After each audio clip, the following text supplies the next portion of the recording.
నమస్కారం. నా పేరు నారాయణ పండిట్. ఇప్పుడు 4వ భాగంలో ఒక జాతకాన్ని ఎలా విశ్లేషించాలో తెలుసుకుందాం. సంపూర్ణ పరాశర జ్యోతిష్యం మీకు మూడు భాగాలు చెప్పాను. ఇప్పుడు చెప్పబోయేది 4వ భాగం. జాతక చక్రంలో 1, 5, 9 స్థానాలను కోణస్థానాలు అంటారు. ఇవి చాలా ముఖ్యమైన స్థానాలు. పూర్వజన్మ పుణ్యఫలం వలన ఈ స్థానాలు శుభగ్రహాలలో బలంగా ఉంటాయి. ఇవి ఒకటో స్థానం పార్వతీ స్థానం, 5వ స్థానం సరస్వతి స్థానం, 9వ స్థానం లక్ష్మీ స్థానం. ఈ మూడు త్రిశక్తి స్వరూపాలు. ఈ మూడు స్థానాలను త్రిశక్తి స్వరూపాలు అంటారు. లగ్నం బలంగా ఉంటే మంచి ఆయుష్ బలం ఉంటుంది. ఇది బాగుండి 5వ స్థానం బాగుంటే మంచి విద్య తెలివితేటలు ఉంటాయి. ఈ రెండు స్థానాల సహాయంతో 9వ స్థానం బలపడను. 9వ స్థానం బలపడిన ధనము ఆస్తులు సంపాదించును. అందువలన ఏ జాతకానికైనా ఈ మూడు స్థానాలు బలంగా ఉంటే పార్వతి, లక్ష్మి, సరస్వతి అనుగ్రహం ఉన్నట్లే. కేంద్ర స్థానాలు 4, 7, 10 ఈ మూడు త్రిమూర్తి స్థానాలు అంటారు. 4వ స్థానం బ్రహ్మస్థానమని, 7వ స్థానం శివుని స్థానమని అంటే రుద్రస్థానమని, 10వ స్థానం విష్ణు స్థానమని అంటాం. వీటిలో కోణాధిపతులు ఉన్న గొప్ప జాతకం 6, 8, 12 పూర్వజన్మ పాపస్థానాలు, నరక స్థానాలు అంటారు. 2, 7 మారక స్థానాలు, 3, 7, 11 త్రిపాదయ స్థానాలు అందరు. ప్రతి లగ్నంనకు త్రికోణాధిపతులే అంటే 1, 5, 9 అధిపతులే ముఖ్యులు. త్రికోణములందే పూర్వపుణ్యము నిలువ ఉండును. త్రికోణములు చెడిన వారే కాయ కష్టములతో జీవించువారు. పూర్వపుణ్యము లేని వారికి త్రికోణాధిపతుల స్థానాలు 1, 5, 9 పాపుల చేత దెబ్బతినును. 1 లగ్నాధిపతి చెడిన దేహం చెడును, పంచమాధిపతి చెడిన విద్య చెడును, నవమాధిపతి చెడిన ధనము చెడును. లగ్నం 1, పంచమం 5, నవమం 9 కోణాధిపతులు కేంద్రములలో లేకున్నా మానవుని జీవితంలో సుఖముండదు. ఇక్కడొక కోణాధిపతి ఉండిన స్థిరాస్తులను అభివృద్ధి చేయును. 7వ దృష్టితో 10వ స్థానాన్ని చూచి వృత్తి, ఉద్యోగ, వ్యాపార గౌరవములను ఇచ్చును. 4, 10 స్థానాలను బలంగా చేకూర్చును. 7వ స్థానం రుద్రస్థానం, కళత్రానందము, భార్య, సంసార సుఖముండు గృహం. ఇక్కడొక కోణాధిపతి లేకున్నా మానవుని సౌఖ్యములన్నీ బూడిద పాలకును. సంసారం చెడును. కోణములు శాశ్వతములు, కేంద్రములు అశాశ్వతములు. వృషభ, తులా లగ్నములకు తప్ప ఏ లగ్నానికి 4, 10 స్థానాలు శుభస్థితి లేదు. వృషభ లగ్నానికి 4వ స్థానం సింహం, రవి అధిపతి. 9, 10 స్థానం మకరం, కుంభ, శని. 9, 10 స్థానం మకర, కుంభ, శని మిత్రగ్రహం. అలాగే తులకు 4, 5 స్థానం మిత్రగ్రహం, శని గృహాలు. మకర, కుంభాలు 10వ స్థానం కర్కాటకం. అందువలన గొప్ప గొప్ప నాయకులు, విప్లవకారులు, జమీందారులు, మంత్రులు, నియంతలు వృషభ, తులాలగ్నములందు జన్మించుచుందురు. ఇలాగే మేషము, మిథునము, సింహము, ధనుస్సు, కుంభములకు 4వ స్థానం మీనం, కటకం, కన్య, వృశ్చిక, మకర రాశులకు 10వ స్థానం శుభస్థానం. అన్ని గ్రహాలకు 7వ దృష్టి ఉంటుంది. తను ఉన్న స్థానం నుండి 7వ ఇంటిని చూచును.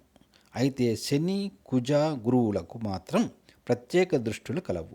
శనికి 3, 7, 10 స్థానాలను చూసే దృష్టి, కుజునికి 4, 7, 8 స్థానాలను చూసే దృష్టి, గురువుకు 5, 7, 9 చూపు కలదు.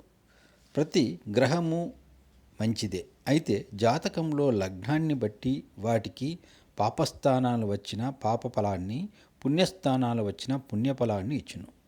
గ్రహాలను 2 వర్గాలుగా చేశారని మనం ముందు భాగంలో తెలుసుకున్నాం. గురుపాలితులు గురువు, కుజుడు, రవి, చంద్ర, కేతువులు విష్ణు రూపులు. అలాగే శని, బుధ, శుక్ర, రాహువులు మహేశ్వర రూపులు.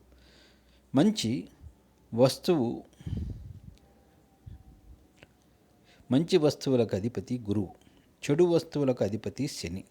బ్రతుకునకు అధిపతి గురువు, చావునకు అధిపతి శని. తీపునకు అధిపతి గురువు, చేదునకు అధిపతి శని. వాక్కునకు అధిపతి గురువు, గుదమునకు అధిపతి శని. బంగారుకు అధిపతి గురువు, ఇనుముకు అధిపతి శని. శని లేక లయము లేదు, గురువు లేక జీవం లేదు. గురువంతటి వాడు శని, శని అంతటి వాడు గురువు, ఇద్దరూ సమానులే. బంగారు అమ్మువాడే కోటీశ్వరులు కాదు, ఇనుము అమ్మువాడు కూడా కోటీశ్వరులే. బ్రతుకులో విష్ణువు అవసరం, చావులో శివుడు అవసరం. విష్ణువును ద్వేషించిన బ్రతుకు చెడును, శనిని ద్వేషించిన చావు చెడును. అనాయాసముగా చావు సిద్ధింపవలనన్నా శివుని ఆజ్ఞ కావలసిను, అనాయాసముగా బ్రతకవలనన్నా విష్ణువు ఆజ్ఞ కావలేను. గురుపాలితులకు శనిపాలితులు శత్రువులు, శనిపాలితులకు గురుపాలితులు శత్రువులు. వీరు కలిసి యోగభ్రష్టత కలుగును. గురుపాలితులు శనిపాలితులు కలిసిన యోగభ్రష్టత అవుతుంది. ఉదాహరణకు మేషలగ్నం తీసుకుందాం. మేషలగ్నం జాతక చక్రం జాతక చక్రం చూడండి. మేష వృశ్చికములకు అధిపతి కుజుడు. లగ్నాధిపతికి 8వ స్థానం కలుగుట వలన అష్టమ స్థాన దోషము మేషలగ్నానికి లేదు.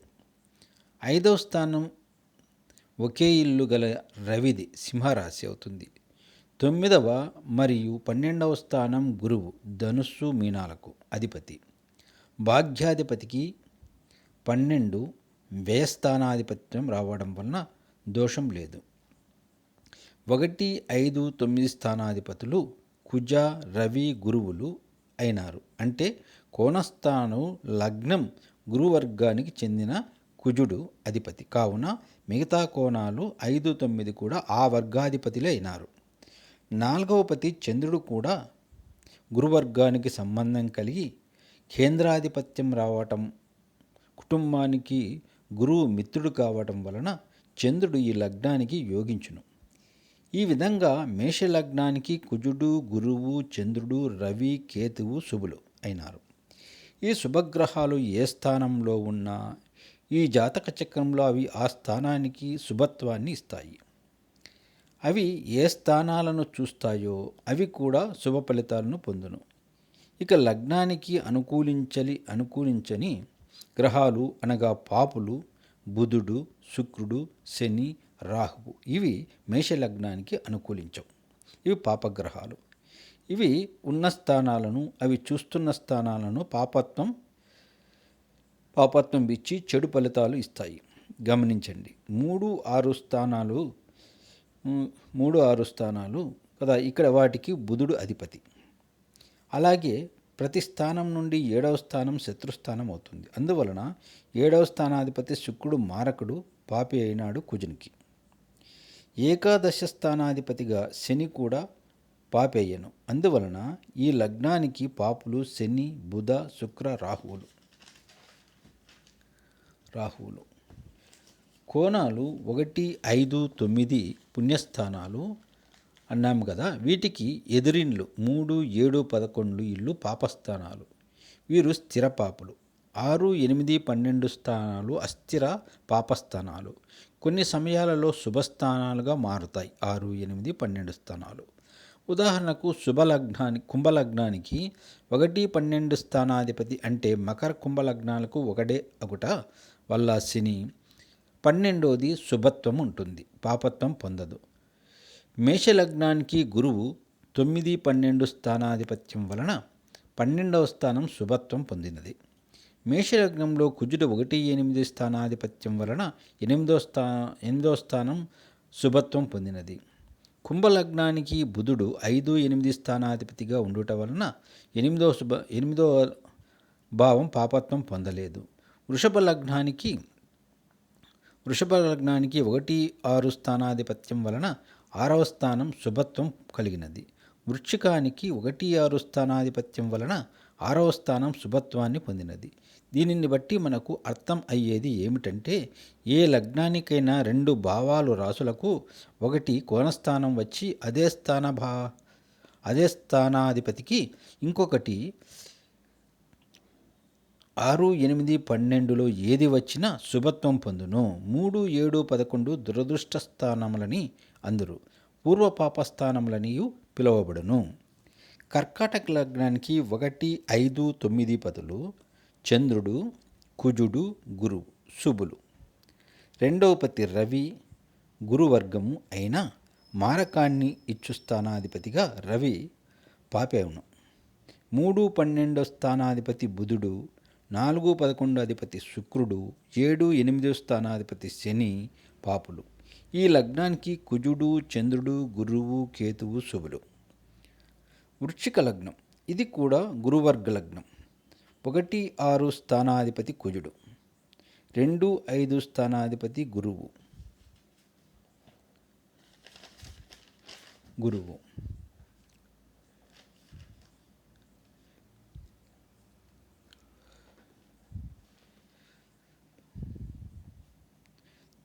9వ పతిగా చంద్రుడు, 10వ పతిగా రవి శుభులు. అంటే వృశ్చిక లగ్నానికి కుజుడు, గురువు, చంద్రుడు, రవి, కేతువు శుభులు.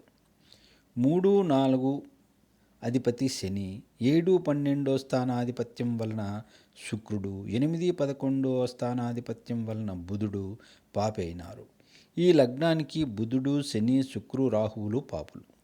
ఇక ధనుస్సు లగ్నం తీసుకుందాం.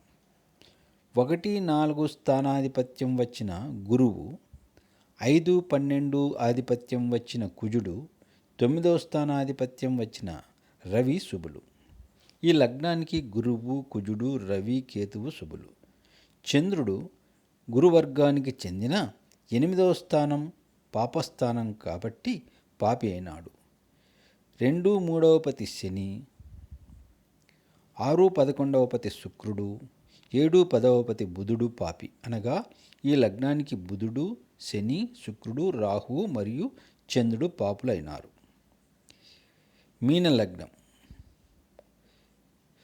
మీనలగ్నంకు గురువుకు 1, 10, కుజునికి 2, 9, 5వ స్థానాధిపతి చంద్రుడు శుభులు. కుజుడు, గురువు, చంద్రుడు, కేతువు శుభులు. 3, 8వ స్థానాధిపతి శుక్రుడు, 4, 7వ స్థానాధిపతి బుధుడు, 6వ పతి రవి గురువర్గానికి చెందిన 6వ ఆధిపత్యం వలన పాపి అయినాడు. ఈ లగ్నానికి పాపులు బుధుడు, శని, శుక్ర, రవి, రాహువులు. ఇక సింహలగ్నం చూద్దాం. లగ్నాధిపతి రవి, 4, 9వ అధిపతి కుజుడు, 5, 8వ పతి గురువు శుభులు. కుజుడు, గురువు, రవి, కేతువు ఈ లగ్నానికి శుభులు. పాపులు 2, 11వ అధిపతి బుధుడు, 3, 10వ అధిపతి శుక్రుడు, 6, 7వ అధిపతి శని, 12వ అధిపతి చంద్రుడు. గురువర్గానికి చెందిన 12వ ఆధిపత్యం వలన చంద్రుడు ఇక్కడ పాపి అయినాడు. అనగా పాపులు చంద్రుడు, బుధుడు, శుక్రుడు, శని, రాహువు పాపులుగా ఉన్నారు ఈ లగ్నానికి. ఇవి గురుపాలిత లగ్నాలకు ఎవరు పాపులు ఎవరు శుభులు చూసినాము. అదేవిధంగా శనిపాలిత వర్గాల గల లగ్నాలకు ఇప్పుడు తెలుసుకుందాం మనం. మకర లగ్నం, ఈ మకర లగ్నానికి శని అధిపతి. 1, 2వ అధిపతిగా శని, 5, 10 స్థానాధిపత్యం వలన శుక్రుడు, 6, 9వ ఆధిపత్యం వలన బుధుడు శుభులు. అనగా శని, బుధ, శుక్ర, రాహువులు శుభులు. 3, 12వ ఆధిపత్యం గురువు, 4, 11వ ఆధిపత్యం గల కుజుడు, 7వ పతి చంద్రుడు, 8వ పతి రవి, కేతువు పాపులు. ఈ లగ్నానికి కుజుడు, గురువు, రవి, చంద్ర, కేతు గ్రహాలు పాపులు. ఇక కుంభలగ్నం. కుంభలగ్నానికి 1, 12వ అధిపతి అయిన శని, 4, 9వ అధిపతి అయిన శుక్రుడు, 5, 8వ పతి అయిన బుధుడు శుభులు. అదేవిధంగా 2, 11వ అధిపతి గురువు, 3, 10 అధిపతి కుజుడు, 6వ పతి చంద్రుడు, 7వ పతి రవి పాపులు. అనగా కుంభలగ్నానికి కుజ, గురు, రవి, చంద్ర పాపులు, కేతువు కూడా పాపే. ఇక వృషభ లగ్నానికి 1, 6 పతి శుక్రుడు, 2, 5వ పతి బుధుడు, 4వ పతిగా రవి గురువర్గానికి చెందిన శుభుడే అగును. 9వ అధిపతి శని, 9, 10 అధిపతి శని శుభులు, అనగా శుక్ర, చంద్ర, బుధ, శనులు శుభులు. రాహువు కూడా శుభే. ఇక్కడ 3వ అధిపతి చంద్రుడు, 7, 12వ అధిపతి కుజుడు, 8, 11వ అధిపతి గురువు పాపులు, అనగా గురువు, కుజుడు, చంద్రుడు, కేతువులు పాపులు.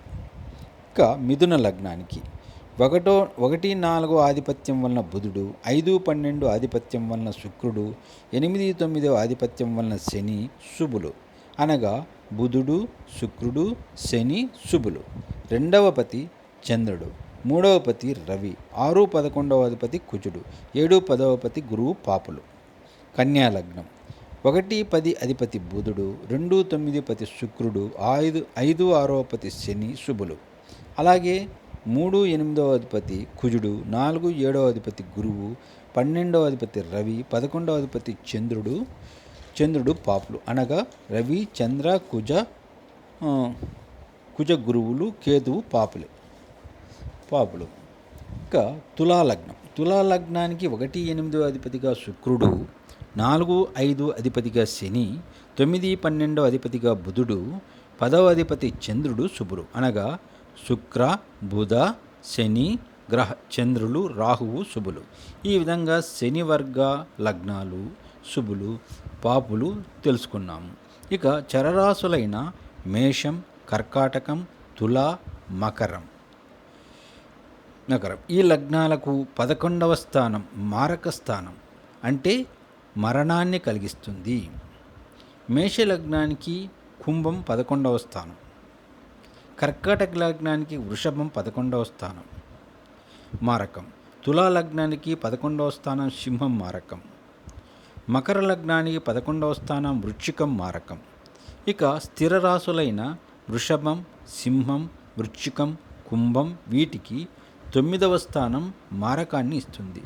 వృషభ రాశికి మకరం 9వ స్థానం, సింహానికి 9వ స్థానం మేషం మారకం స్థానం, వృశ్చికానికి 9వ స్థానం కర్కాటకం మారక స్థానం, కుంభలగ్నానికి 9వ స్థానం తుల మారక స్థానం.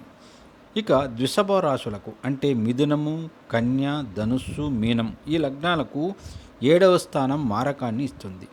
మిథునంకు ధనుస్సు 7వ స్థానం మారకం, కన్యకు మీనం 7వ స్థానం మారకం, ధనుస్సుకు 7వ స్థానం మిథునం మారకం, మీనానికి 7వ స్థానం కన్య మారక స్థానాలు.